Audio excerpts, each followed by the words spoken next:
I know, dude. I felt so bad, bro. D. Somers was coming out. He was one of the guys I was talking about.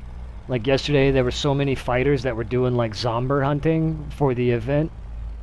This is the G2.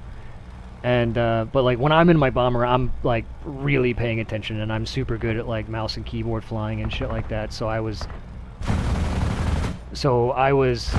D. Somers came up behind me, and I'm sure I'm probably like the fucking fifth bomber that he had killed that day. And so he didn't really approach me with very much caution, and I ended up like he ended up coming up behind me, and I was just like, Broop, and the fucking pilot sniped him, and then I saw the name, and I was like, no. That guy's flat spinning right there. I mean, like, the very first shot just killed his fucking pilot, and I was like, no. So as soon as I saw the name, I was like, no.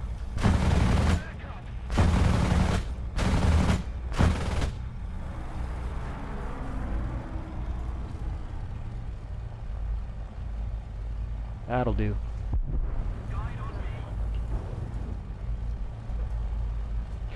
Alright, Sky Shark did make our oil leak a little bit. I thought there was another enemy out here.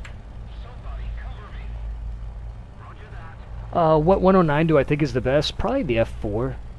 Like, all things considered, when you're talking about retaining like some speed, some agility, having a bit of armament, like you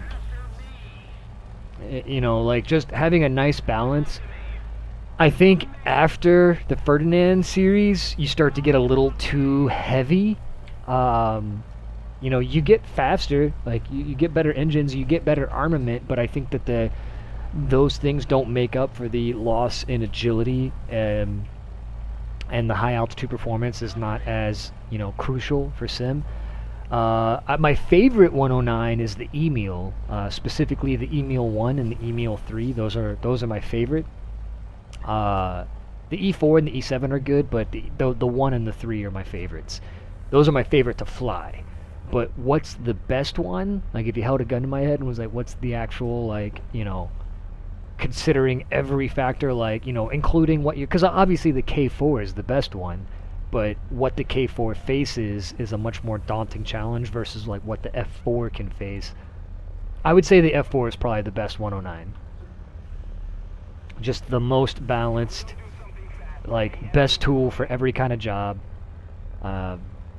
It's just a really good Swiss Army knife of a fighter.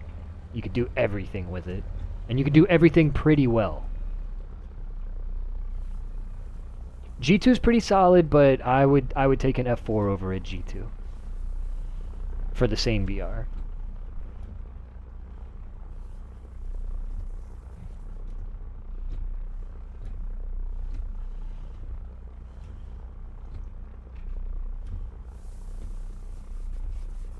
Yeah, I'm not a huge fan of the G6.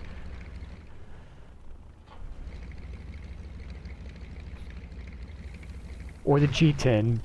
Or the G14. G2, I like this is a G2. I like this plane.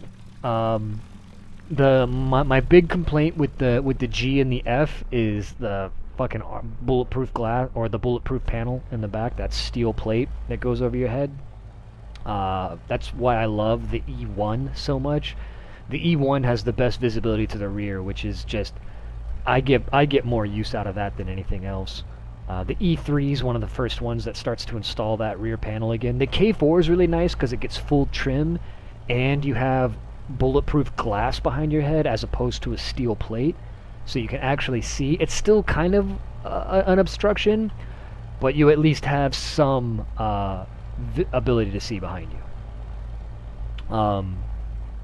But again, all things considered, when you're talking about, you know, armament, you know, quantity of ammunition, ability to bring in ordnance, ability to climb, ability to dive, ability to go fast, ability to turn, you know, just general handling characteristics and visibility, and you combine all that together and consider every single 109, and then what enemies it's going to be facing, I think the F4 comes out on top. The F4 is probably the strongest 109 for where it sits in the actual, like, brackets.